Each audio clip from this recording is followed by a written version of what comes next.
Hey everybody, I'm here with one of my very best friends in the world, Doug Smith. He's with L3, with Light of Life, with so many other things. We talked today about parenting, about leadership, about investing in deep relationships, about mental health. Dude, we talked about it all. It was awesome. This is one of the best ones I've ever done, simply because this is one of the best guys I know. So I know you're in for a treat today. I've never said that before, but you are.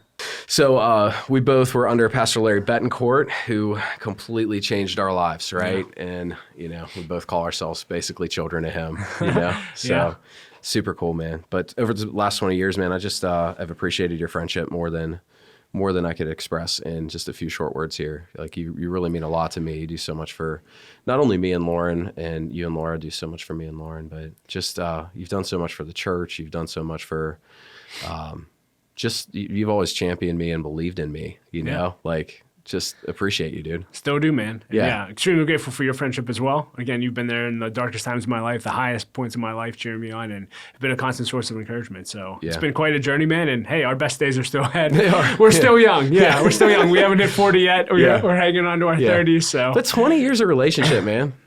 You know, like we were both boneheads when we first came to Christ, right? Yeah. We were both kind of like all over the place, and, you know, but Pastor Larry believed in us, and, you know, we grew close. And I remember, it's been cool because like we have been there for each other in the best of times and the worst of times. Yeah. And that's what friendship is.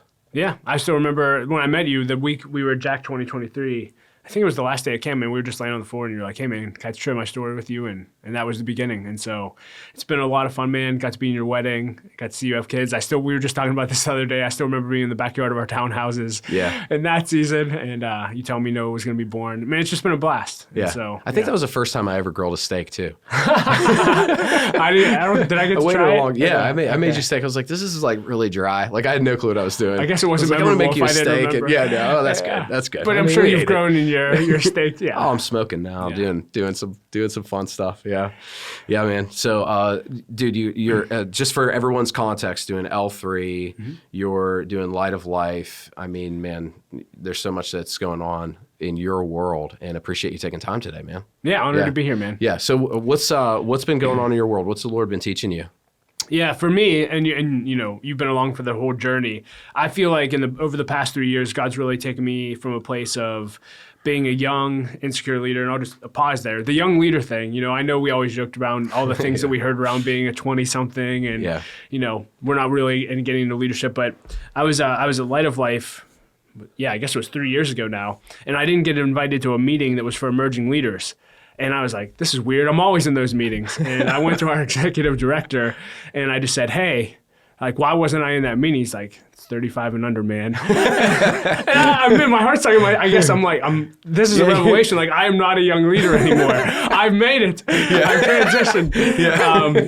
But I would just say, you know, from still that with time, the FOMO though, right? Yeah. It wasn't, I wouldn't say it was like at that point I started growing in confidence, but I do feel like for the first 15 years of my leadership journey and even my Christian walk, man, so much insecurity, so much striving to prove myself, and really just operating out of everything I was doing to perform and prove that I was enough. And I feel like around 35, 36, God just started showing me the value that I have, and that, man, I don't have to strive. And a lot of that came through a mental breakdown I had, which we can talk about. But coming out of that, I just feel like God's really taken me into a place where I know who I am. I know whose I am, even more importantly. I know how I'm gifted and wired. I know how I add value to the world. I don't need, you know, all the accolades. I don't need all the pats on the back. I'm just very, very confident and very focused on what I believe God's called me to do. And man, that is a huge shift for me. I'm no longer going into meetings or meeting with people and saying like, I feel less than, or I hope in this meeting I can prove that I'm a great leader to everyone. I just show up as I am and do my best. And it's been so freeing to get out of that stage and really just step into confidence. And hopefully I can help, you know, younger leaders get there a lot quicker than I did, because as you know, it took me a while. What's the root of that? What's the root of the lack of confidence in your life, maybe in the common life? Yeah, I mean, you know my story. So I grew up a really heavy kid, so there's insecurities about own body image. Never did well in school. I think I had a 1.6 GPA when I graduated. You know, was never... What was that attributed to? What? Why didn't you do well in school? Because you're really smart. I didn't try, yeah. I mean, how many books a year do you read? Oh, I have no idea. Yeah, Probably I mean, 20 to 40. Yeah, 20 to A lot 40. of podcasts. Yeah, well, Yeah. it's interesting, but I think for me, and I've learned this from you actually, when we were in youth ministry, you have kids that'll act out or maybe aren't living up to their potential, and we see the potential, but they may not. And it's people like you, Pastor Larry Betancourt, my high school principal, my father-in-law, Mike Stidel. Those were the first seeds of hope that were planted in me that maybe I am smart. Maybe I do have leadership abilities. Maybe I can grow and develop. And I never received that as a young person. And so when I started getting around all of those things, I basically in middle school determined that I would never amount to anything. And my dad's a bus driver, and there's nothing wrong with being a bus driver. But I just thought, hey, I don't have to try in school to be a bus driver, so I'll just party, live it up, and jump into that world afterwards. And but when I started getting those seeds of hope in me, it's like, oh my gosh, I can actually do something. That's when everything changed. And then, in my senior year of high school, gave my life to Christ after my mom died. And really getting around people, like I mentioned, Larry, my father-in-law, et cetera, that's what really helped turn my life around and help me to focus on my potential. And I think so many people listening to this that struggle with insecurity, man, they just need to be told who they are and what they're capable of, and that they do have hope for a future and they can do great things. And I think our culture and our world is desperately crying for that. Yeah. I feel like discipleship is rejecting the lie, locating the lie, rejecting the lie, replacing it with truth. And that's what a lot of therapists, counselors also do. For me, I remember the lack of confidence started to come in when I had an authority figure tell me that I was stupid and I wouldn't amount to anything. And, did that happen to you at all? Oh, yeah. Somebody, yeah. I remember my ninth grade teacher. I Ninth can't grade. remember exactly. He would always tell us, like, you're going to work at a gas station. Oh, You're same never thing, gonna- sixth grade, yeah. It's so funny. It's like, looking back, I'm like, said this. Wow. who is this guy's boss? Let me go talk to them. Right. But who are you to say that to a kid? And literally, you think about the ceiling that creates in kids' lives. They believe it. You believe it. It's because, again, you think these people know what they're talking Yes. Yeah. about. Yeah. I remember that was the day that I stopped trying. Wow. I'm like, well, if I'm stupid like he says I am, why would I even try? Yeah. So when did the light bulb turn for you?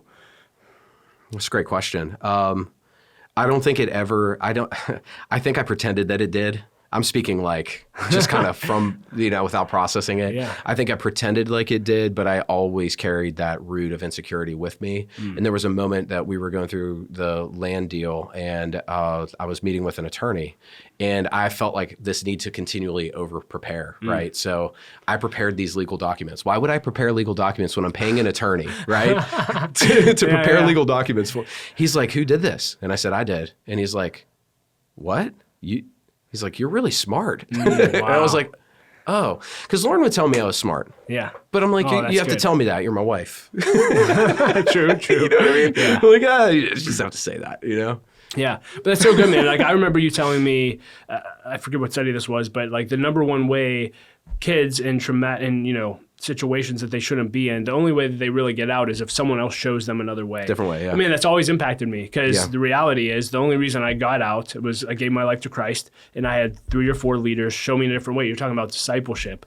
I think, Yeah. and especially if people are more mature listening to this, the opportunity you have to show people another way. I think people grossly underestimate their opportunities to do this. If they have kids, you have kids coming to your house every day who probably need you to speak into their life and speak good over them. They may not be getting that at home. Your workplace. Literally look around, and I promise you there's a need that you can help meet and help deal with this insecurity epidemic that we're facing in our world. Yeah. But dude, man, I love that. And I'm just watching you, and I'm listening to you talk, and I'm hearing, it's natural, the intelligence, the ability that you have to relate with people. And that's one of the more genius things I think that you have is your ability to relate with people. I cannot picture you as a kid, somebody not liking you. Yeah. Was that always the case? People love you? Yeah, I would say. You're lovable, man. Yes. You really are. Yeah. Again, just back to the confidence. I do feel like God's always given me the ability to relate with all people. So I've always been able to connect with people younger than me, same age as me, older than me, which was great. But you could be good with people and have no purpose and be going in the wrong direction and have no one tell you that. This is going to the friend example, but I had all the friends in the world in high school. And, when I first started walking with God, the most difficult thing I ever did was walk away from my old friends. And it happened because we have a mutual friend, but I was having a party in my house with all my high school friends. They were all getting drunk and high. My house was a party house because my mom wasn't there. My dad always was working. And this kid from church wanted to come over, and I had him over, and I told my friends, I'm like, hey, When this kid comes over, I'm church Doug. I don't do anything, but as soon as he leaves, it's on. We'll party. Well, he came over, saw my friends doing what they were doing, literally grabbed me by the shirt, pulled me into another room, slapped me in the face physically, and said, "What are you doing?" And I said, "What do you mean, what am I doing?" And he said, "What are you doing?" And I said, "Oh, those are just my friends." He goes, "I know what you're doing. I know the lifestyle you're living." And he knew I was interning at the church. And he said, "You have 3 days to tell Pastor Larry. And if you don't, I will."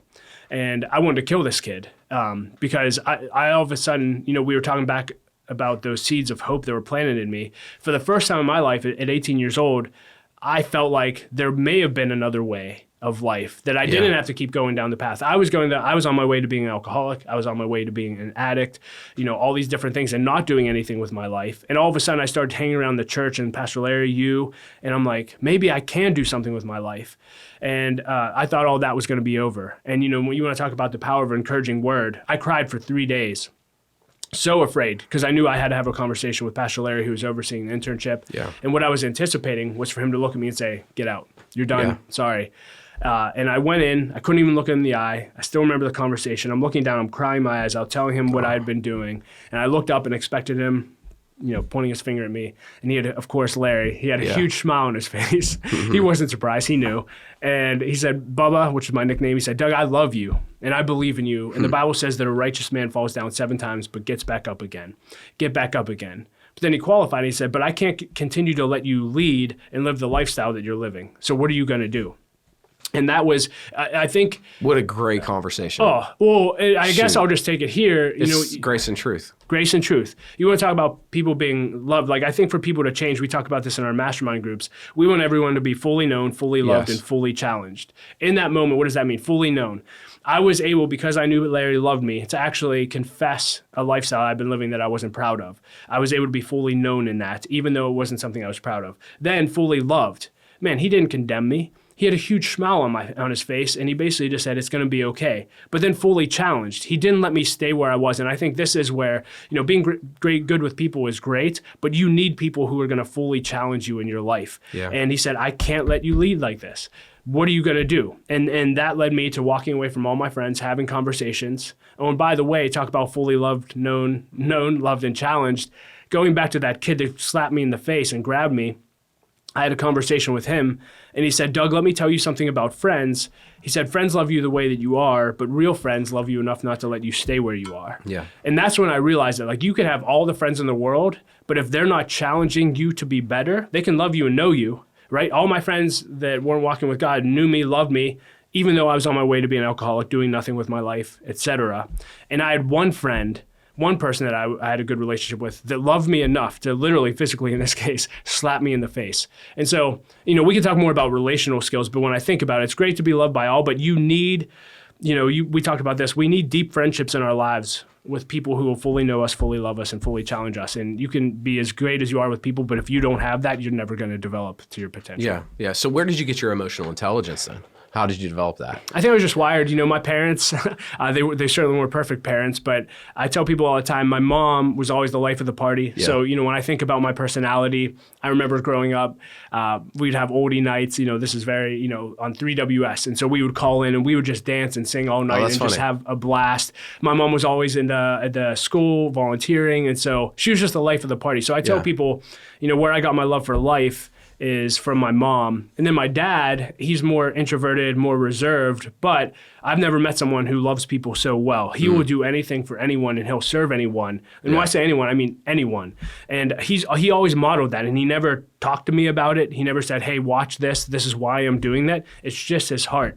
And so, part of it, I think it's the way God wired me. But 2, I think just that mix of knowing how to love and serve people and making it not about you, but then also being a blast to be around and trying to, have fun. I think it was a combination of those, and then just a lot of up and down lessons along the way. Yeah. Are you trying to teach your kids that purposefully? Yeah. Oh, for sure, man. Yeah. How do you teach your kids that? I'm working on that. Some are more naturally emotionally intelligent. I feel like the younger they get, the more they're starting to think of, in psychology, there's this term called the theory of mind. It's really it's really fascinating. Okay, so theory of mind is basically I can bet what that other person is thinking right now, right? I can put myself in their shoes, and I can think if I were in their shoes, this is what I'd be thinking. There's actually a higher rate of autism with if you have less theory of mind, you have more propensity to having autism, which is fascinating.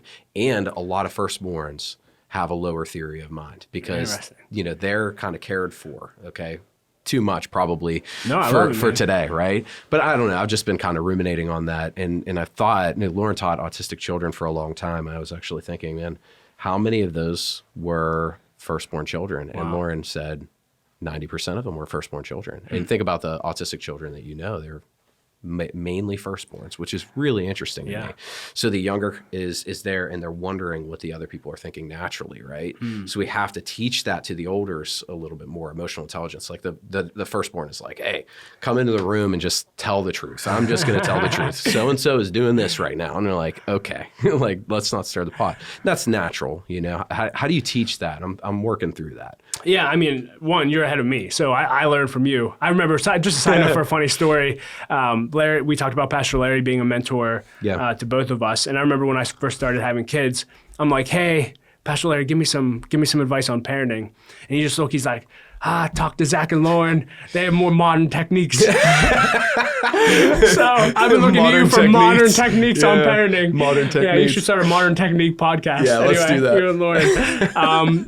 But I would just say for me, people might not think that's about parenting, but how to be a parent. That's hilarious. So for me, the way we're training our kids, doing the best that we know how, is right now what's working is, so we have our Saturday night, we call it a Shabbat dinner, but it's a family dinner. And after every Saturday night dinner, we basically get the Bible, we pull out a few scriptures, whatever's on my heart, and then now the kids are getting older and they're learning to read, they'll read the scripture or I'll read it, and then we really just talk about it. Yeah. And so that's been really, really helpful. And then after that, we basically do what we call manner lessons. And the kids love this for whatever reasons. Okay. Manner lessons. But we literally practice. So we'll get up and we'll just think through different skills we want to learn and say like, hey, like this past weekend we were doing it. Someone rings the doorbell and answers the door. Show me how you would actually open the door and answer it. Yeah. Hey, okay, one, I'm someone you know and love. I'm your grandpa. Ooh, we love you. Hugs and stuff. Hey, I'm a stranger. There's someone at the door that you don't know. How do you interact? What do you say to them? And so we just role play back and forth, different situations. And then, hey, like the kids just went and delivered some things to neighbors today, and we had them do it on their own. So actually throwing them in situations, and then it's just a matter of coaching in real life. So Doug, this would be brilliant to do for our foster girls. I never thought about this. I don't know how I never thought about it. Wow. But because they came into our world, sometimes they can think, okay, well, anybody that knows Zach and Lauren, they're obviously safe, so they'll run to them and hug them, right?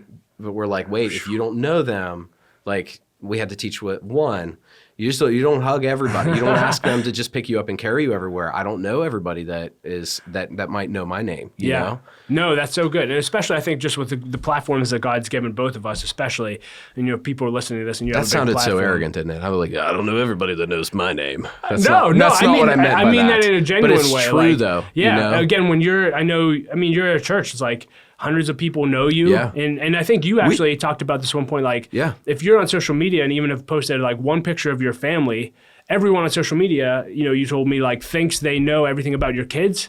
I mean, you can talk more about that, but that kind of like had me in the mentality of like, oh, people are going to start talking to my kids and they don't even know who they are and they know things about them. Like I would be interested in you talking more about that boundary. Yeah. Well, I told my kids, like, if you don't know somebody, if you don't have, and they know things about you, you don't have to talk to them. So it's like the opposite of manners, but I'm okay with it. Yeah. That's awesome. Like, boundaries. Yes. It's like if you feel like I want them to be okay with the feeling of discomfort.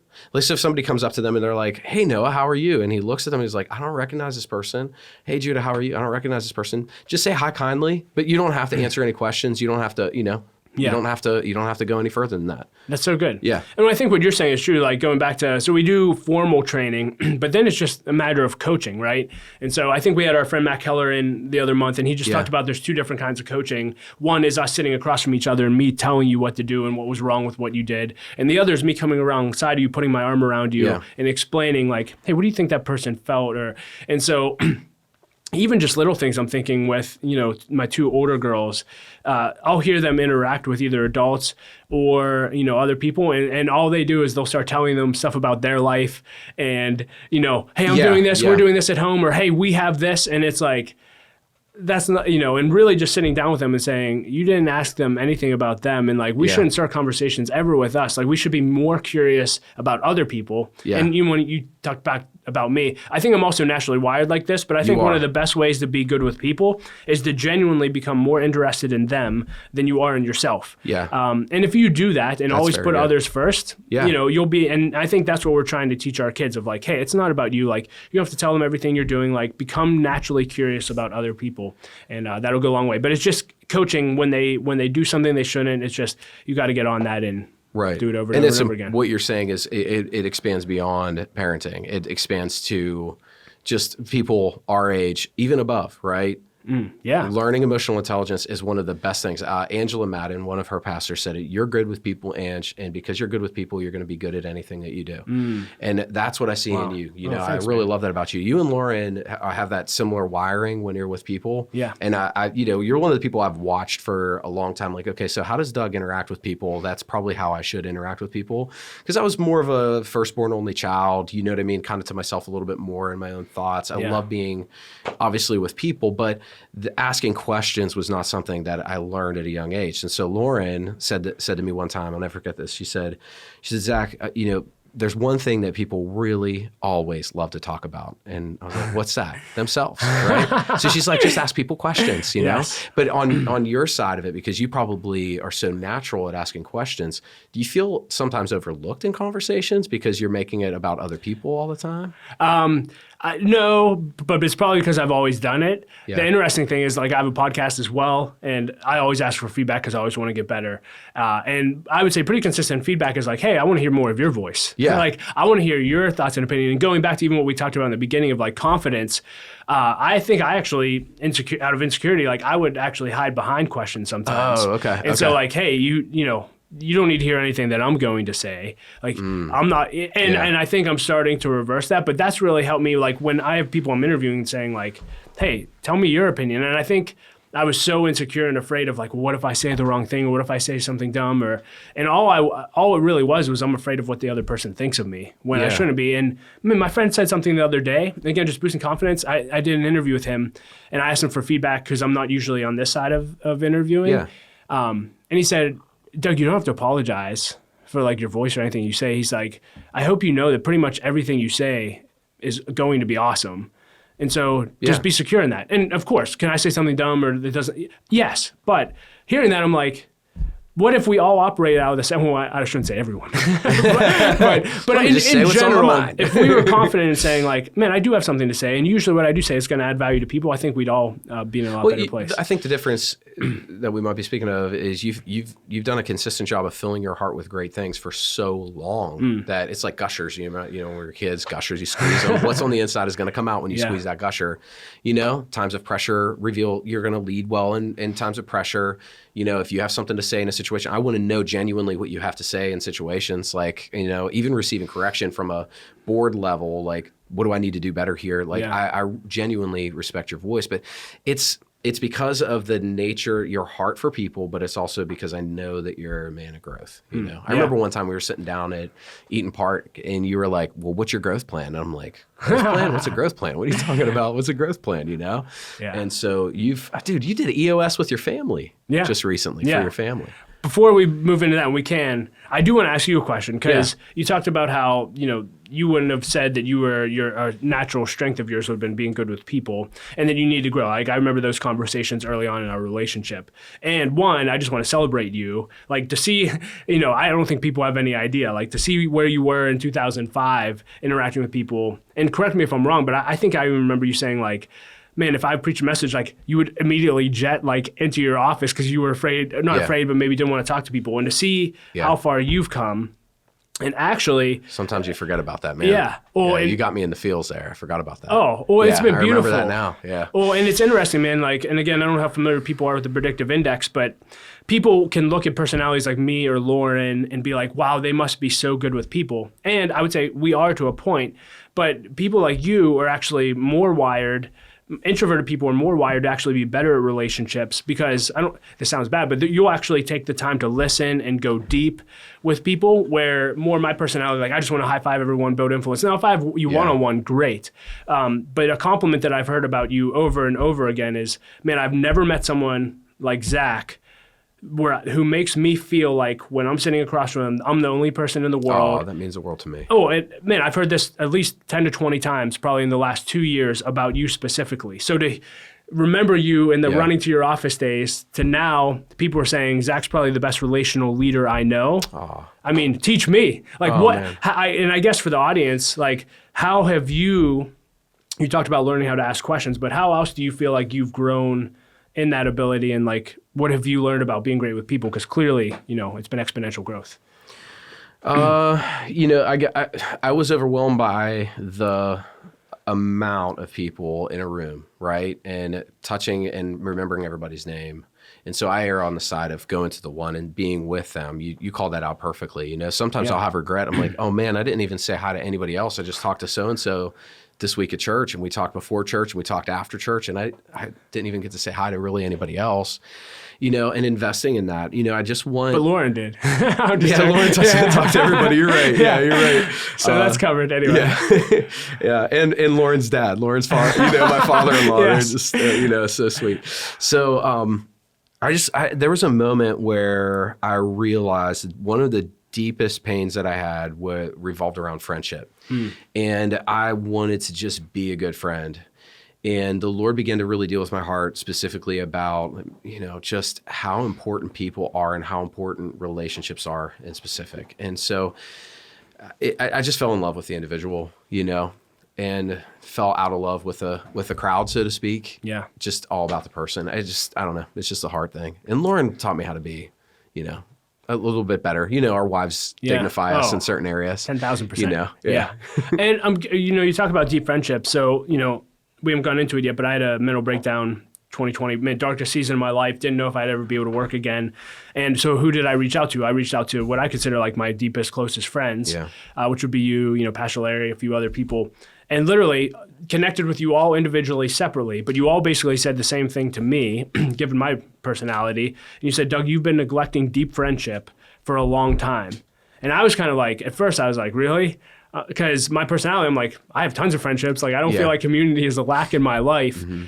And I remember Pastor Larry saying, well, like, Doug, like, who are the people that don't know you as Doug Smith from Light of Life or L3? Or like, man, they just know you as Doug, and like, they're literally just your friend. And I was like, man, there's probably like a handful of those. Mm-hmm. And he's like, man, don't neglect those and like go deep. And I certainly have not been perfect at that, but it's something I've been trying to grow in. Like, do you have any systems for keeping close with, keeping and investing in deep friendship? Because I think you're really good at this. The way that I kind of frame it is, in every season, you're going to have 3 to 5 really close friends, and then you invest in those relationships, right? And everyone else, like, you can connect with, but there's 3 to 5. You have to have that 3 to 5. If I counsel somebody, I'm like, you got to have a brother, you got to have a pastor, and you have to have a counselor during this time, if it's a really difficult time. But like a brother, and I'm talking about, not a physical brother, but a friend that sticks closer than a brother, you know? Yeah. So I try to just focus on a couple relationships at a time. It's difficult for me to like remember everything and try to text everybody, but I do at least once a month. I keep a log on my phone of people I'm praying for. I keep a log on my phone of friends that I want to make sure that I follow up with who might be going through grief or different things like that.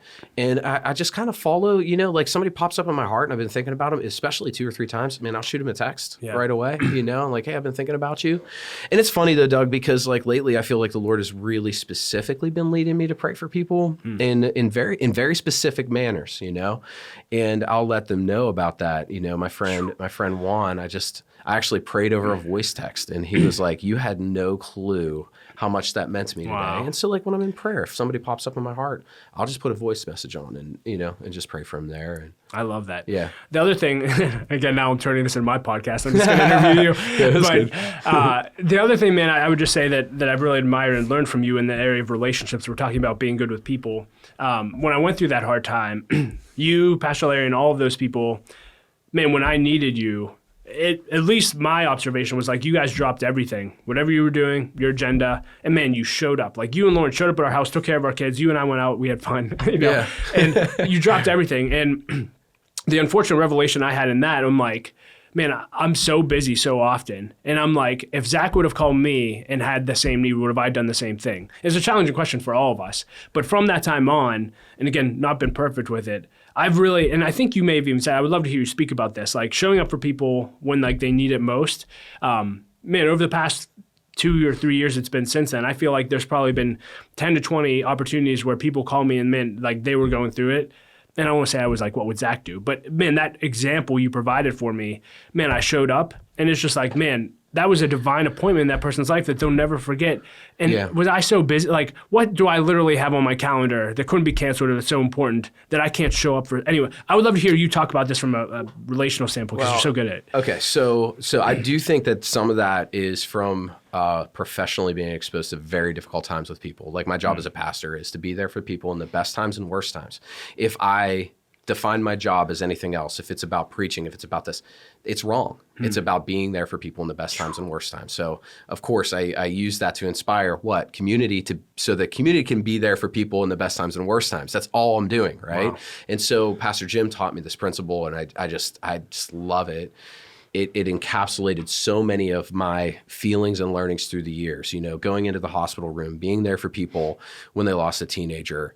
You know, I'm going to get emotional even thinking about some of them. So but we can get tissues. We got some somewhere. But people remember two things: when you're there for them, when you're not. When I left youth ministry, I didn't have many kids say this message changed my life. But I had a lot of kids who said, you were there for me when my dad died, and I'll never forget that. You're there for me. You came to my game. Why did you come to my game? You know, all these kids, you came to my game. Like, that is what changes people's lives. And what I started to realize, like, there was a shift in me that started to take place when we had this was like a God moment in my life. You know, when we started in ministry, Doug, you know, I don't know if I got in it I didn't get in it for all the wrong reasons. There's a part of me that was codependent. I wanted to fix everybody's problems, and I felt like good when I fixed problems. You know what I mean? Yeah. Part of that is unhealth growing up and all that stuff. You just figure it out. But, you know, we all see the masses in our mind, right? And I'll never forget Jill Wyndham praying over me and saying, you know, you're a father to many. Wow. And that, I felt like that dropped in my heart. I'm like, no, that's who I am. So much so that it began to change my life. And I was also reading a book about just essentially the orphan spirit, you know, that we all carry around. And there was a young girl in our youth ministry. There was a young boy in our youth ministry. And there were several others, but those two in particular who didn't have a father in their life. And their lives were just in shambles. And the Lord called me and Lauren to them, and the Lord spoke to me like, you're them spiritually. Wow. You know? And so I had to open up and receive the love of the Father in order to learn to be a father. And that completely changed my life, you know? Wow. Yeah. And so it became then less about how many people came to the ministry and more about like, man, if one person is helped, great. Yeah. That's all that matters to me. Well, it's interesting, man. And even just talking to people, man, and again, I'm all about wide impact too. Yeah. Like, man, let's reach as many people as possible. Yeah. But in the little experience, and I don't have this huge wide thing, but and even talking to leaders with huge wide impacts, it does seem like wide impact is not even close to the comparison fulfillment-wise of deep impact. Yes. And when leaders, even if they've led, 50,000 people, what they remember and they talk about, post-career wise is, man, here are the 12 people that I really poured into and look what they're doing now. And they get way more excited about the deep impact than wide. And I think our culture we live in this culture that's obsessed with the wide, and the wide is great. And again, some people are called to it, but I think if we all focused a lot more on deep, we'd make a lot bigger impact and we'd be a lot more fulfilled. Yeah. Is that maturity? Like, okay, so if I frame it this way, for me, it might've been maturity. Is it maturity? Like if I care about the wide, am I thinking about me? Am I thinking about, if I'm thinking about the deep, am I thinking about them? Like Jesus cared about the masses, the multitudes, obviously, and then he cared about the individuals, Yeah. Yeah, I mean, I don't know if that's maturity or if it's just to be a both and or. yeah, on the motivation end, I mean, I always joke, I want to be a mega church pastor in my 20s. Like, I'm like, oh man, if I just led a church like this, it would be the greatest thing ever. This is my natural progression. It's the only thing I had in my mind. And then, like, I left the church world and I ended up working in a nonprofit serving the homeless. And I had a conversation with you. I was having an identity crisis for like 6 months because all of a sudden, oh my gosh, how am I ever going to have a wide impact and reach thousands? And it's just so funny, man. It's like, one of our mentors, John Nuzzo, always said, never put a period where God puts a comma. And never then just put a period at the end of that sentence. I'm just kidding. Pastor John, I love you. Yes. Never. Never. I'm just kidding. But man, I was so focused and I put a period, I'm going to be a mega church pastor. Yeah. And now I've been at the rescue mission for 13 years, which I would have never imagined. And really, God fulfilled all the desires in my heart to have that impact. Yeah. It was just interesting in a way that I just never thought possible. And I think, you talked about motivation getting into ministry. Like for me, it's like whatever drew us in, great. And I think as God, that's a good way to put it. Yeah, as God matures us more, and Jesus in the beginning of his ministry, he said, like, come and see. Man, wide impact, like, see the scope of this. But as the disciples grew, he eventually said, come and die, right? And like required a price and say, like, man, I want you to give your life to this. And it was more about deep impact. So yeah, I don't really have an answer, but I think as you grow and mature, you care less and less about wide, and you just care more and more about, man, how am I going to change a few people's lives forever? Yeah, this might be too deep of a question, Doug. Okay, I don't know if I've ever asked you this. Like, do you have regret at all? Do you carry regret about not being a pastor on staff at a church? Like, is there ever a moment where that happens? Because from the outside, I don't see why you ever would. Right. But I also see that you could.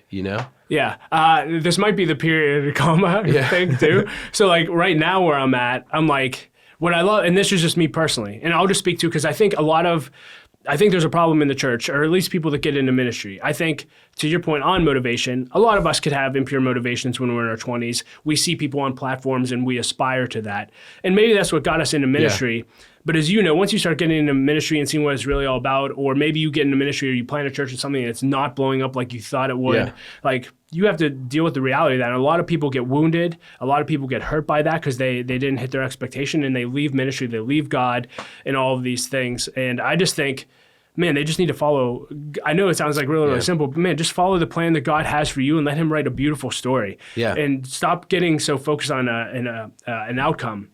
So I think for me, as I moved into nonprofit world right now, like the way I'm wired, we talk about a wide impact. I think all I really wanted, and when I wanted to be a mega church pastor, was to help people. And the way I'm wired, I'm more of a kingdom person, like big picture, like want to see what's going on. And the interesting thing is at Light of Life, we're connected to 300 churches in the Pittsburgh area. And I feel like daily I get an eagle eye view of what God is doing in the body of Christ in every church. Yeah. And for me, like that is so beautiful. And so I tell people now, like, man, if God wants me to be a pastor at a church or lead a church, like I would have to like hear from him directly. Yeah. Like the way, but I never think like, well, I say, that's why I said the period thing. I'm like, I wonder if I do close myself off sometimes because I'm so fulfilled in the season I am in. Yeah. But I would just say there's no regret. Like I just have come really comfortable with where God has brought me to, and really happy with the story he's written me versus the story and narrative that I wanted for myself. Yeah. Yeah. No, I totally get what you're saying. Like there's a scripture where Paul says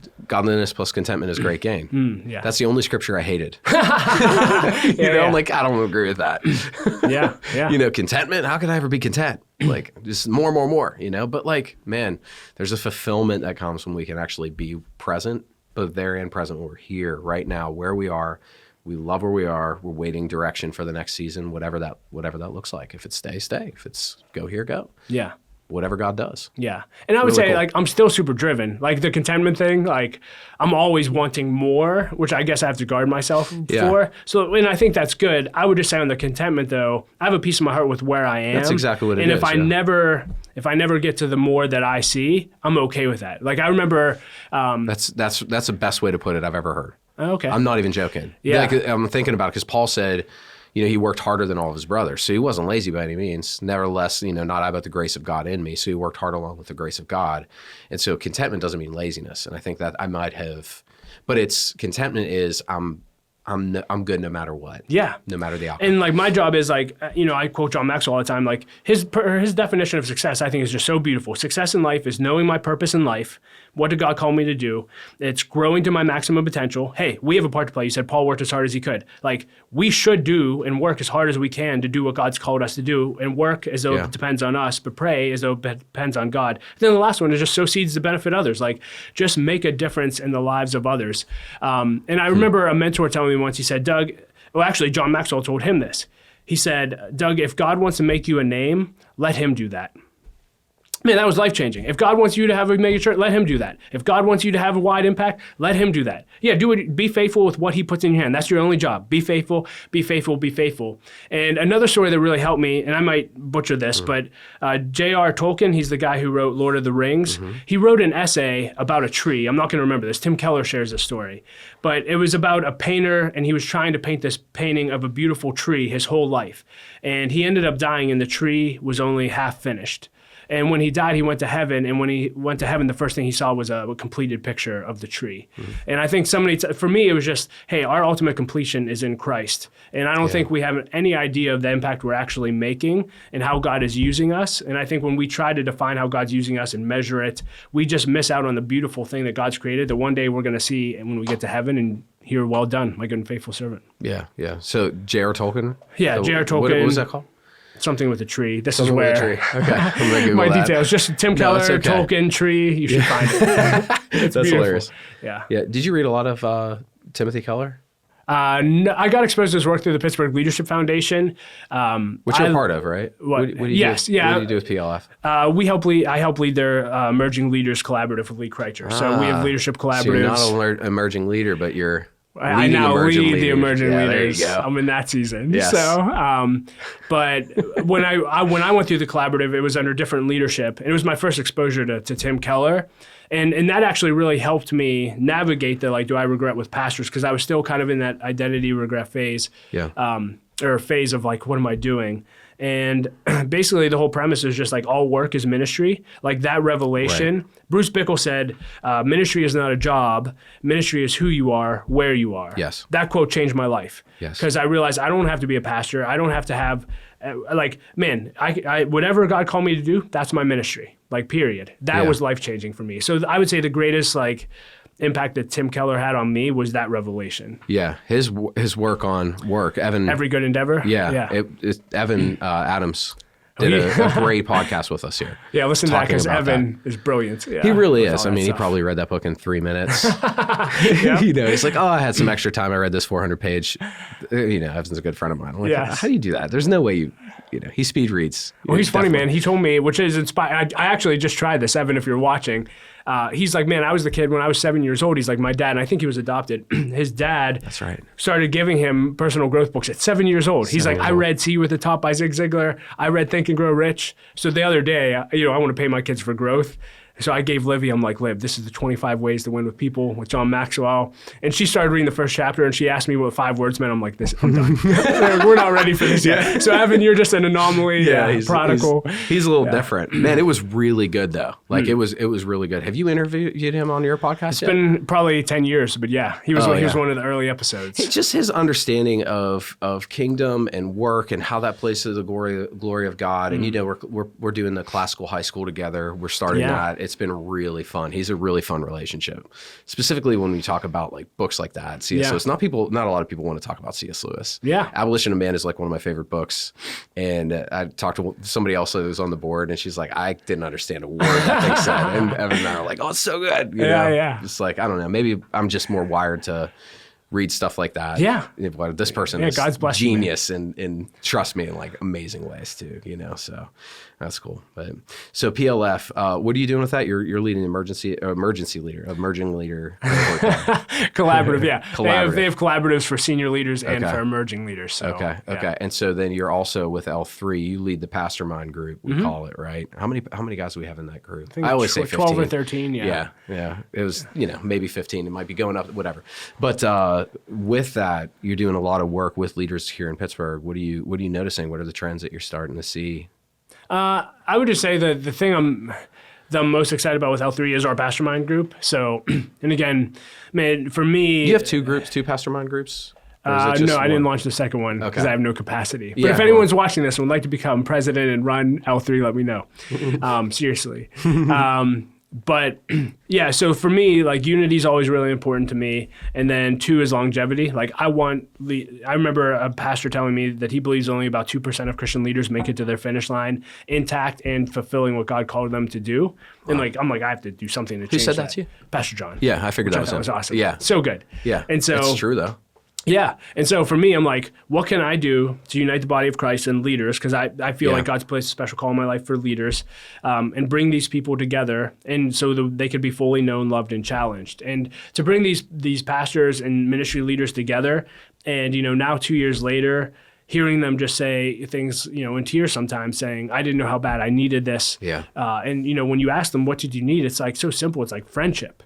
And, this isn't necessarily all leaders listening to this, but leadership can be lonely. And I remember Henry Cloud saying that he believes there's some data point that 80% of executives or CEOs don't have a single person that they can name that they can confide in. And so I think this is a huge epidemic. I think every leader needs to be in a mastermind group with people in which they're fully known, loved, and challenged. And I think our group has been part of that. And to see these guys come together, pray together, go through issues together, collaborate on just kingdom objectives for the city. It's just been awesome, man. Yeah, yeah, and to have healthy conversations. And I remember going into that and feeling just a little skeptical because in the church world, sometimes it's like, how many people you running? Yeah. It's like a Southern thing. And I'm like, is it really about that? Like, if we're going to be talking about like, here's all the glory that I'm experiencing, who's going to beat it, in the conversation, I'm like, I'm just not into that. Yeah. I'd rather develop some friendships and learn from these guys and have each other's backs. And what's happened for me in being a part of that group, people will come from different churches a lot of times, and we know this. Like, I wish I would have known this as a church planter, that when somebody comes into the church and they're bashing another church, they're going to leave the church the same way they left the prior church. Yep. Came in talking about the other church, It's just a principle, unless God gets a hold of them, and I'm sure that happens. I just haven't seen it too much, But when people come in, I'm like, hey, that's my friend. Yeah, we get together. We get together once a month. Yeah. We prayed together just the other day. Yeah. And that's been special. So thank you for that gift. Well, yeah, and I think this is so important. As I've gotten to know ministry leaders or leaders in general, a lot of people are part of collaboratives or groups like that nationally. So hey, I got friends in New York, I got friends in this state, but locally you never see this happening. And so again, I think that's the whole point. It's like people have preconceived notions. People think they're judging each other. They hear things from different people. But I'm like, when's the last time you had coffee together? And so again, the unity part. And if you're a pastor listening to this or watching this, I really encourage you, if you want to talk, like, I would need someone to lead it, but like you need a group like this that can hold you accountable. And so everyone needs to fully agree with that. Are you skeptical of pastors who don't have friends real close by? I would Skeptical say, might be a strong word, huh? Yeah, skeptical is probably not the wrong word. My heart just breaks for them because that I makes know how sense. bad they need it. I've been in mastermind groups now for 10 years, and I can't imagine doing my life for leadership. And where do you get like correction? Like, hey, where do you have a safe place? Yes, we pray for each other and we're friends, but one of the beautiful things I think is the hot seat. So a hot seat's just an opportunity to troubleshoot issues. So hey guys, here's what I'm going through, or here's an issue I'm going through in my organization. And then you have 12 other people who do similar things to you that can pour into you and talk to you about that and may have wisdom and insight that you don't. Like if a leader doesn't have that and they're trying to figure it out on their own, good luck. And again, the friendship piece, like leadership It's is been so tough. beneficial. I think from understanding the backgrounds of each of the guys, everybody has a completely different background. One person grew up in Baltimore. Yeah. Another person it was all over the place. Like, am I really going to be in ministry? And then all of a sudden takes over a church and is just unbelievable. Doing a great job. Another person is just, I just respect everybody, but everybody has different backgrounds. So when we approach a situation, they're speaking to it from their perspective and background, where you and I had some very specific training in our background. So we might approach something the same way, with Pastor Larry and Pastor John being our spiritual fathers, Yeah. It's been really fun. Yeah, having different perspectives is huge. I remember when I came to Light of Life, we're very diverse as an organization. And I remember I would just say stuff out loud that for me was, ABC's common sense. And people would be like, what are you talking about? And like they would start to challenge me, pull You me can't in a give room. an example of that? No. but basically what I want to express to people is, do you have people around you that think differently to you, completely different? Like one of my old boss, I affectionately, by the time we ended working together, I called her the other side. And literally it was a joke, but it was serious. Like no matter what I believed, she like believed the exact opposite. Oh, wow. And so like if I ever needed to know like, hey, you know, here's my belief or like thought on this, like what's the opposite side of this? Man, I had someone, and you look at our culture today, it's crazy. Everyone just only talks to people who talk like them, think like them, look like, et cetera. It's like, man, when is the last time you were in a room with people different than you that can challenge your positions and actually help you grow in intellect and in every other area of your life? Because even if you don't end up agreeing, you're going to be better for the conversation. Was it hard for you to receive correction? No. It wasn't. Okay. no, Were you yearning for it as a younger leader or what? Yeah, I've.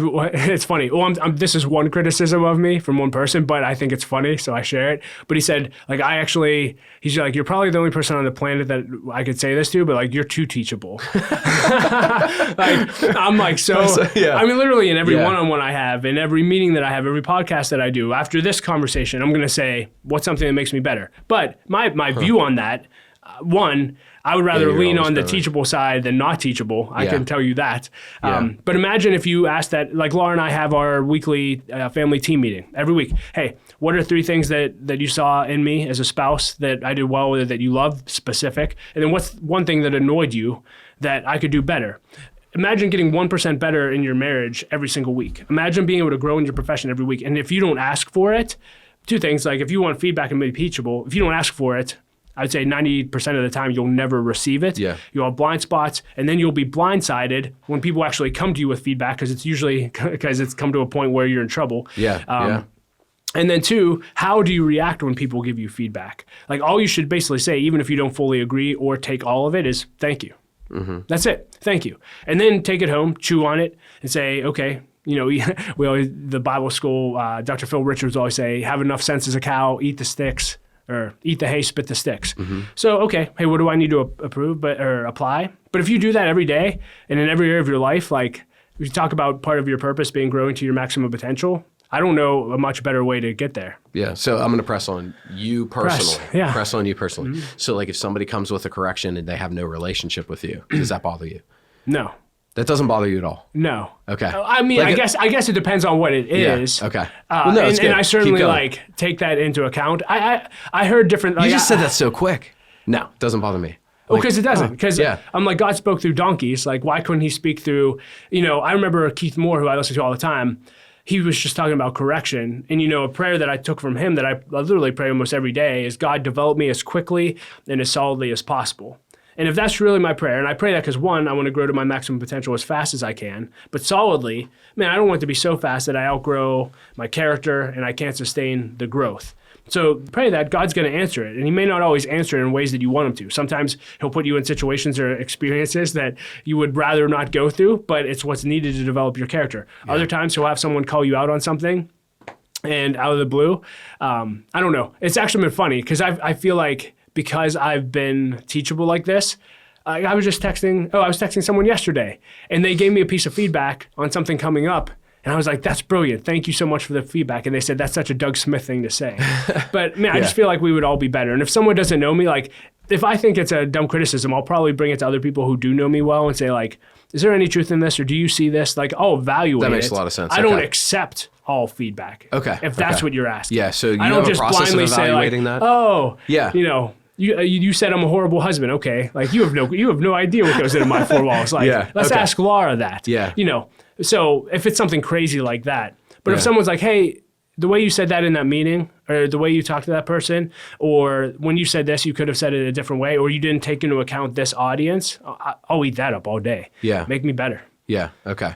I think I was thinking referring to maybe moments that you could have been in when somebody says, you said this, therefore this is what that's telling me about you. You need to work on this because it's a hard issue. And you're like, what are you talking about? Like, that's way too deep here. You know, just give me the feedback.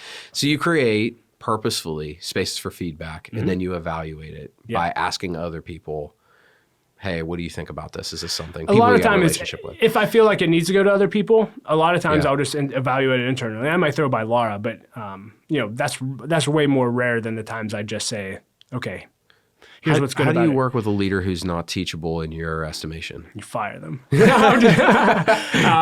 I mean, Done. you basically, Henry Cloud did this great talk, and I don't know if you have show notes, but you can link to it. I'm not thinking of anybody when I ask that question. I promise. I'm just, Yeah. it's a good question. No, there's a video Henry Cloud did a teaching called The Good. I think it's called like The Good, the wise, bad. the evil. The good, the wise, and the evil. Yeah. And it's basically like, what do you do when light comes? Wise people, when light comes or correction or feedback, will take it and basically do what we've just been talking about. They'll receive it. I think, foolish people don't. Evil people, they're never going to hear it. And that's where he said basically like, for the people who are never going to hear it and are dangerous, like you need guns, lawyers, etc.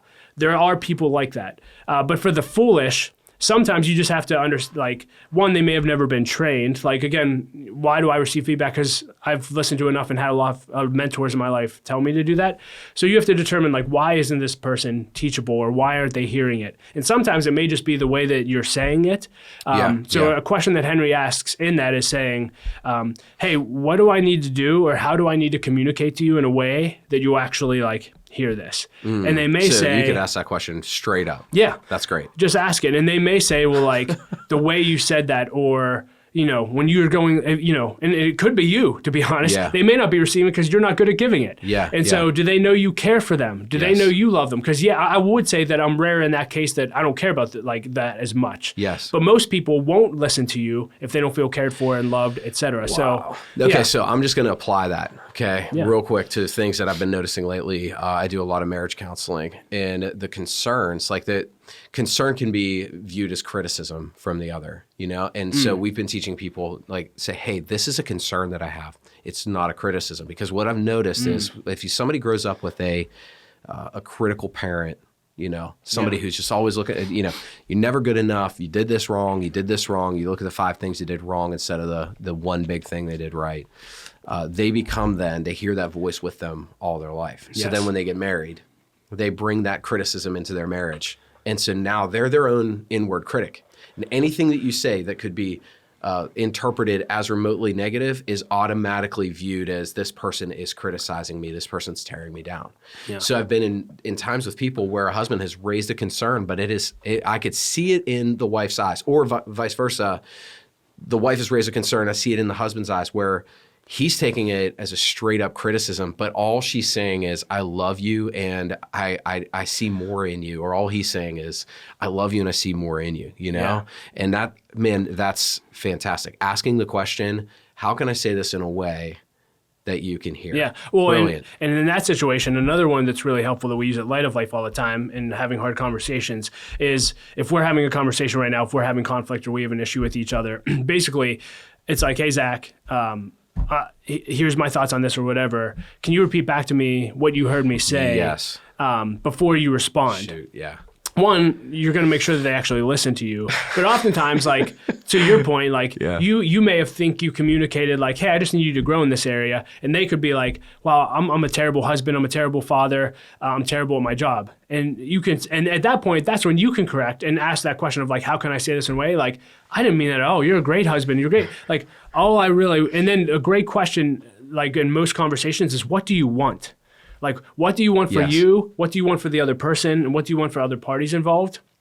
If you can both get on the same page about that and listen to each other and do that back and forth, and then they respond and you say, hey, what I heard you say was boom, boom, boom, boom.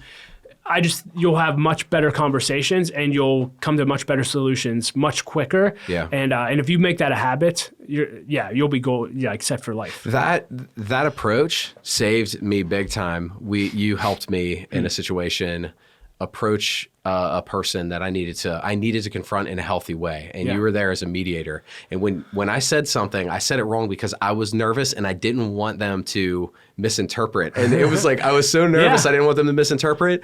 The way that I said it, it came out completely wrong. And you're like, hey, what did you hear here? And it was the exact opposite Yes. of what I said. And I was like, no, that's not what I meant. No, Yeah. this is what I meant. That's brilliant. It's absolutely brilliant. Well, and to your point, and again, I guess we're on hard conversations now, but yeah, if conversations aren't going well, bring in a third party. Like bring someone in who is good at facilitating those things and just hash it out. And then once you see their example or learn how to have them, then you're set to have them on your own. Yeah. Yeah, yeah. And so are there ever a time where you're just like, okay, I'm not going to have a tough conversation with this person because they are evil? How do you tell that? Oh, I haven't had to deal with a ton of evil people. You might be. I was going to say, why don't you answer that, Zach? Man. Hey, I ask a question that I have to answer. There was an individual that I wanted to tell to this person's face that they were demon possessed, and Ben said, no, you're not going to don't do that. That's awesome. So you have to have, Yes. Lauren as well. I was like, they were like, what are you going to say? I'm like, I'm going to tell them they're demon possessed. That's what I'm going to tell them. What did you hear Zach say? Oh man. So yeah. But yeah, I would say if they're evil, don't even have a conversation, right? Well, when it comes to garden culture within the church, and that was the context of that conversation, this is, Mark Eppert said, when I see division, I call it what it is. It's demonic, know, and so when we see that, we have to protect that. I was very hard on this scripture as well. Like it took me a while to learn this, but when you have a divisive person, you warn them once, and then after that have nothing to do with them. And I was like, no way. Like I want to give people a chance, but they made their choice to be divisive. Wow. And that root of division is gonna bite you. You got to deal with the littles, or the littles eventually become big. You know? And if they continue that divisive behavior, you have to deal with it. And so there's various ways of doing so, and I think each different way each different scenario might necessitate a different approach. Yeah, and that's with evil people, but that's probably the majority of people's not their norm. The norm is probably just gossip. Man, you have an issue with someone. Yeah. And again, the reason I've been able to get skilled at this is I basically had a coworker that I didn't get along with, and I tried to get that person fired, and it blew up in my face. And I was passive aggressive. I gossiped all the time. I let all the gossip come to me. Yeah. And basically, I was forced. Without going into the whole story, I was forced to have a hard conversation with them. First time I ever had to have one in my life. Took an hour to get through. But from that moment on, I made the commitment, I'm never going to gossip again. Wow. In my perfect no. Right. But I'm never going to gossip again. If anyone comes to me, I will do what my mentor did to me and say, take out your phone right now, call Zach and say, Zach, I have to have a conversation with you. And you as a leader in your organization, you have to nip that in the bud. Like Dave Ramsey, I haven't been this extreme, but he has the no gossip rule. Like you get caught gossiping twice, you're fired. Yeah. Like there's something to that when it comes to maintaining a healthy culture. You really, really have to keep an eye on this and train people. Matthew 18 just said, if you have a problem with someone, go to them and have a conversation. If that doesn't work, bring someone in. Like, we should be way more skilled than we are as individuals at having hard conversations. Yeah, and sometimes it feels justifiable. If you see somebody who's taking advantage of somebody, and you're like, oh my goodness, I can't believe people don't see this. Or, a situation like that. I remember there was a situation that was popping up, and it's when you have a relational staff, when you love each other and you're doing life together, it's easy to let things fly as a leader. Yeah. And I remember the Lord dealing with my heart, like, hey, pray for this. Like, this is a family member who's gone off the deep end. Don't talk about this person, but pray for them. Wow. And I had to apologize to the staff, and I didn't say anything that was like, earth-shattering bad. I just I laughed, and I'm like, this is crazy, like normal conversation. Yep. But I had to apologize, and same, Well, kudos to you for doing it, man. And again, just on the correction part, hey, man, I mean, God's our greatest corrector. Like, if God prompts you something in your heart, again, it's listening to those little corrections. If you would have just ignored that, man, that could be the start of a path of you just justifying and overlooking one thing after another. And, so my encouragement would just be, like, if God's prompting you to have a conversation or to confess sin or whatever, don't ignore that. Because you want to talk about correction and teachability and growing in your life, like that, God should be, someone told me, he said, Doug, let God be the architect of your growth. And if you'll do that and be open to God's correction and teaching, whether it's through his spirit or people, let's go. Yeah. So good, man. That's so good. So real quick, I know that we've jumped around, but Doug, you helped me in a season where, you had gone through, you had alluded to this earlier, you went through a difficult time, a crisis, with mental health. And, I think we all go through those times. I mean, it was a dark season for me, in 2020, we're booted out of our place. We don't know what to do. The Lord lays this, he lays this meeting houses, and we couldn't afford to meet every week up on the hill, but like, and who wants to do that anyways? Kids are bringing snakes in, like, and, it's a true story. Like somebody's like a kid grabs a snake and was like, look, like, oh, we're that church now, like, oh, right. where were we? But like, it was just such a tough season, and thank God for Ben coming in right at that season too, and just the things that we had to endure. There was, there were issues. People were upset about things. A guy accused me of being a part of Antifa at that time because I was praying with, just for the sake of the conversation, the context of the conversation, I was praying with a man with brown skin in the city, and he had a mask on. So somebody's like, I don't know what you're doing at that Antifa rally. I'm like, oh my gosh. Hey, no, we were just praying, you know, and that was what we were going through. Man, it started to break me down though. Some things even personally against our character that were not true. And you were there for me in those times. So earlier you were talking, would I be there? Like, you were. You've proven that time and again. But at the end of that, man, I felt like a shell of myself. I felt like I just like dumped every neurological, inspirational chemical out of my brain, You probably and did, I can't move, and I probably did. But you gave me the book Leading on Empty by Wayne Cordero. Yeah. I downed that thing. I did not want to at that point. I just kind of wanted to lay on a couch, pretend, open up my mouth for a while, and binge watch Netflix, Yeah. But man, you really helped me in that time. Yeah. But you went through it too. And Leading on Empty, how did that book really impact your life? Yeah, for quick context, fall of 2020, I started having anxiety attacks, and basically what happened with what was one anxiety attack led to anxiety attack every night, which led to a season of anxiety for an entire month, which led to me ultimately being in a meeting for work. And I remember finishing leading the meeting, and I just said, I can't do this, and I shut my screen. Try to sit down for like half hour, bounce back, open my computer, and I couldn't even read an email. I couldn't respond to an email, and I'm like, there's something terribly wrong with me. I called my executive director and basically just said, something's wrong. I don't know if I can work. And then he's like, why don't you take 2 or 3 weeks off? And then I started freaking out. I'm like, there's something wrong with me. I don't know if I have disability. Like, am I going to be able to take care of my family? And the anxiety from my heart basically went to my head, and it felt like someone was squeezing my brain like 24 hours. I don't know how else to describe it to people. I say mental breakdown. Is that the actual scientific? Like, I have no idea, but something was terribly wrong. But when you're desperate, you'll do anything necessary to get help. And so, again, going back to the teachability, I'm like, whatever I have to do to get through this, I'm willing to do it. So I literally did everything. I connected with a local therapist that you connected me with. He was life-changing. I met with all my friends, which we talked about the Neglecting Deep Friendship. I read all the books I can. You talked about Lead on Empty. One of the things that helped me the most in the season was recognizing that I wasn't the only only person on the planet that ever experienced this and went through it. When I read Wayne Cordero, I think it's in the first chapter, he said, hey, I had my doctor basically tell me, Wayne, and again, I don't know the scientific stuff behind this, but he said, Wayne, you basically run off serotonin. When your body gets depleted of serotonin, you start running off adrenaline, which that was me. Then when you stop running on adrenaline, you start having anxiety attacks and start running on anxiety. And if you keep going hard against anxiety, you're eventually going to have a mental breakdown. And that's where Wayne had gotten, and he walked through his experience. And the whole book is basically what he learned and things that he now has in place to never go back to that. So it was him. I remember reading I think it's Brian Johnson. Brian Johnson, When God Becomes Real. It's one of the best books, I feel like, from a spiritual perspective toward anxiety. Yeah.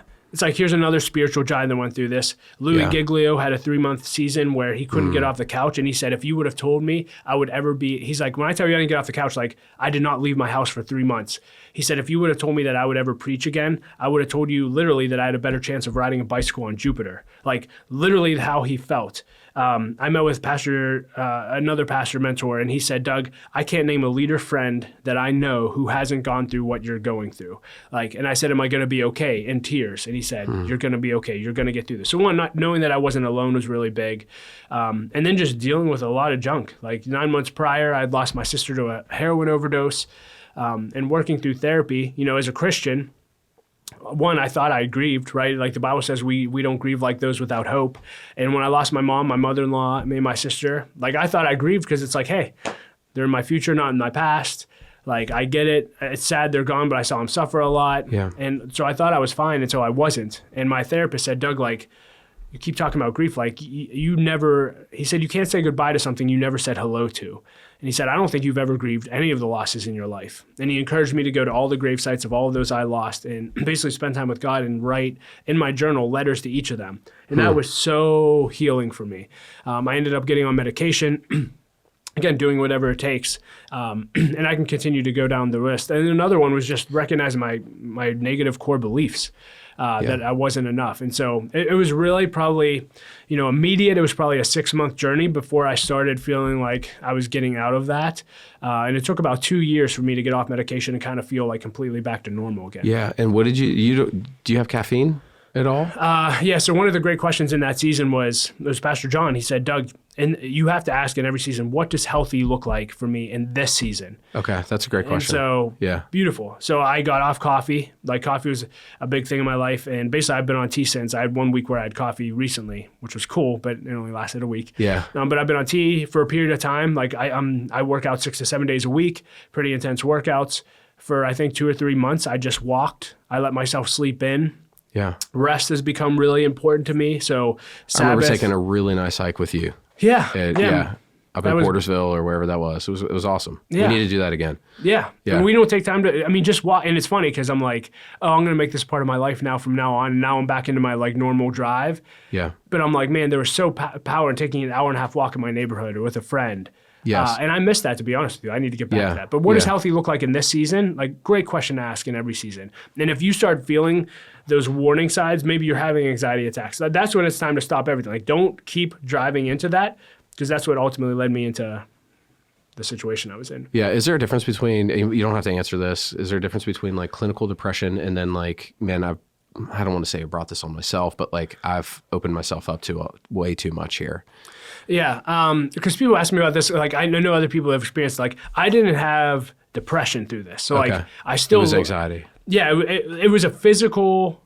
It was a physical anxiety in my heart, and when I say like it physically went to my brain, I never was suicidal of like, oh, I can't live. Like, but there were times where I'm like, whatever is physically going on in my body, I don't know if I can live like this forever. Like, I don't.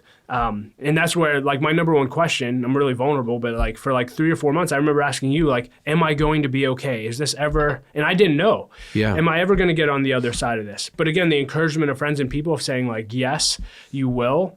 That was crucial. So I remember you asking me that, and I just like from the outside, I remember thinking, yeah, man, you're going to be totally fine. And even asking you got a lot of, scans in your body, right? You got everything checked and everything. You're in tip-top shape, but like, did that help at all, or? Yes, because your mind goes crazy of like, what could this be? Yeah. So I got MRIs on my brain. Basically any test that I could do, I'm like, maybe I have cancer. Anyway, there's one story I won't share. Yeah. But yeah, it's scary because it's like, man, what can I do to stop this? Is there something in my body that shouldn't be there? So I'm all for like exploring all options. But when you find something's wrong, it's like, okay, maybe there's something in me. And again, it's like I had to do the hard work. Again, the negative core belief. Like my pastor told me, Pastor John, he said, Doug, like in middle school and high school, like you basically watched your mom die slowly over time, and you medicated through the pain through drugs and alcohol. Then you got saved, which is great, but then you've been medicating your pain through performance for the last 20 years, and that hit. And then it's like, well, why am I doing that? Well, it's because I'm trying to prove that I'm enough because I don't believe I am. How do I deal with that? And so I really had to wrestle through, going back to even the beginning of our conversation in confidence. Man, I had to get to the point where it's like, there's no evidence that I'm not enough. Like I have all the evidence in the world that I'm enough. I just don't actually believe it. And so I don't have to be John Maxwell or Dave Ramsey or Craig Rochelle or The Rock or Arnold Schwarzenegger. Like I can just be me. And I'll just share it because, man, it's impacted people when I share it. I remember calling my dad, and I'm a words of affirmation guy in the love languages. Like I just tell me I'm awesome, I'm good. And I remember and my dad never told me he was proud of me growing up, etc. I always wanted him to, but his love language is acts of service. Yeah. So he'd always open the fridge and say, Doug, look at all the food I got. I'm like, great. Nom, nom, nom, nom. Same dad. Same. My dad's the same. And now looking back, I'm like, man, my dad told me he loved me and he was proud of me every day. But I called him and I said, Dad, I don't know if I'm going to be able to work again. I don't know if I'm going to be able to be the development director at Light of Life anymore. And he said, Doug, people come up to me all the time. They say, man, you must be so proud of your son. And he said, yeah, I'm proud of my son, but I'd be just as proud of him if he was cleaning toilets. Like, he's my son. And he goes, Doug, I don't give a what your Yeah. title is. Wow. And dude, I lost it. Aw. I'm like, What a good man. It was such healing, and he didn't say Dog, that because I'm so he happy knew for you. like the psychology behind it, or Yeah. like It was real. It was just real, and I felt like that was just God's like icing on the cake of like, man, stop operating out of this place of lack and Yeah. insecurity, and that you're not enough. Like, yeah, I love you even more than that. What a good man. Yeah. What Oh, a good my dad's man. the best. Shoot. Well, was there a correlation between the age you were whenever you were having those anxiety attacks and the age your mother was whenever you started to see her suffering? Was that? I don't think so. I don't think so. Yeah. I mean, when I look back on it, on like the warning signs, one is like, yeah, I didn't take time to grieve my sister. You know, for anyone who's lost anyone, if you're a Yeah. fixer like me, or we were talking about being codependent, wanting to control and fix everything. Basically, my sister, I got a call at 11:30 at night from my dad, and he basically said, Sarah's gone. And so I basically was like, I have to go save my dad. So I started driving over to his house. I cried for 30 seconds and said, Sarah, come on. And Yeah. then my dad was a mess when I got there. Took care of him, stayed up all night, slept at his house for 3 nights, planned the funeral, put together a message, put together 2 fundraisers for my nephews, raised tons of money. And as my executive director told me, he's like, you basically just went back to work, taking no time. And Yeah. and man, I just jumped in. And so, man, like that, I never stopped then. And then just the drive, it was the first time I was in a leadership position, significant, leading Yeah. a significant department with high demands, high pressure, reporting to a board. I had just blown my first board meeting, which is a whole nother story, which was hilarious. But man, I was having cold sweats every night. One, waking up saying like, my sister's gone, she's gone. And then 2 was I was making 2 pretty significant decisions within our organization. Not as significant as I thought they were, but I'm like, Yeah. if these 2 Isn't that decisions are wrong, Yeah.